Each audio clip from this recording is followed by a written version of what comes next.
All right, guys, this week we are going to talk about wrist movements and how they affect your golf swing.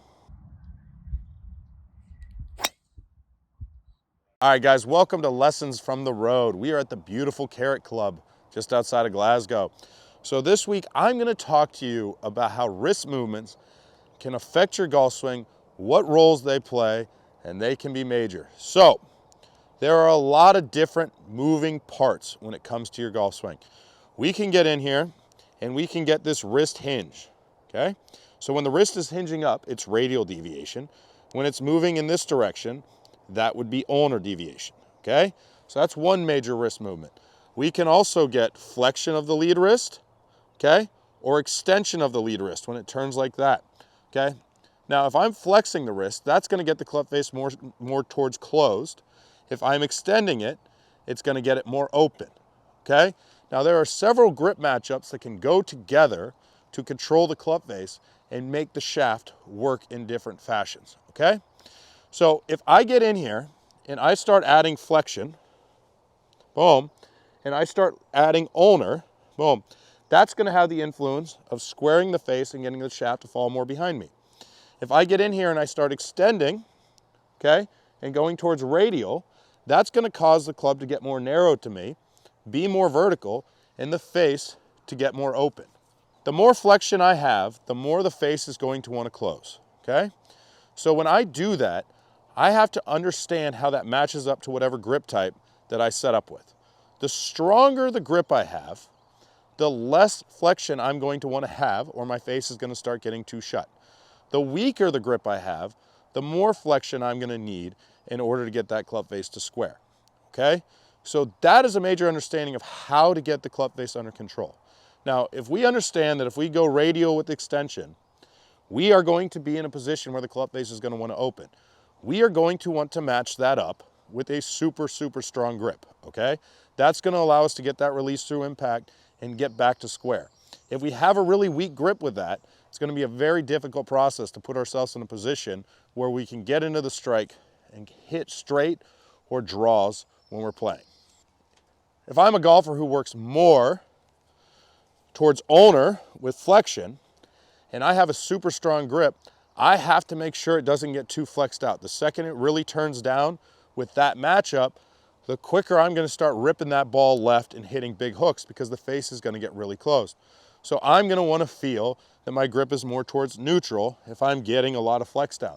Now, we talked about the benefits with that. If I'm adding that flexion with that ulnar, I'm going to be in a position where I get the shaft to move more behind me, okay? But that also comes with important arm movements to understand, all right?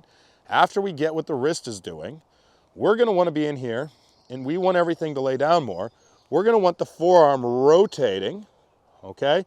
Where the lead part, the top part of the forearm is facing more towards the sky, and the trail elbow is going to start coming in. So we are going to get external shoulder rotation.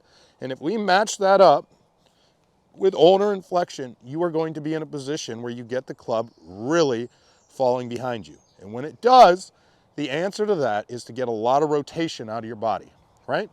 The goal of getting the shaft to shallow here is getting the face under control and getting in a position where our body really rotates through the strike. When we're making these moves, there's timing involved, okay? Now, some players who struggle with an open club face are really going to benefit from getting themselves in a position where they start adding that flexion to their wrist earlier, okay? If we do this, the club's gonna get under control earlier and go up to the top. Now, some people are gonna wanna leave that wrist flat, okay? Some people are gonna get some flexion to it, really get it bowed out up to the top. Dustin Johnson is a great example of that. Okay, but when we do that, we want to make sure that we are able to maintain that angle coming down. We don't want to feel ourselves pulling and get narrow coming down because that will lose that angle. We want to be up to the top, hold that angle, and keep rotating. Now, some players are going to benefit from adding that flexion in transition, right? If they struggle getting the shaft moving this way, adding flexion and ulnar in the downswing with that arm movement will help get the shaft to go more behind them. All right, understanding all this, we can bring this into what's going to happen at impact, okay? So the more flexion that we have in our wrist, the more we're going to be able to control the club face.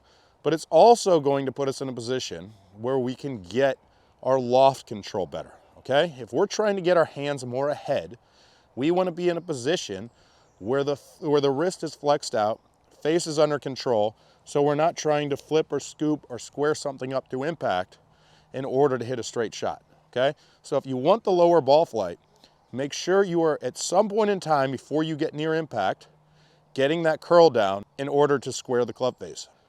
I want to thank the Carrot Club and Robbie King for having me out. It's been an absolutely beautiful day here in Scotland. I can't wait to come back.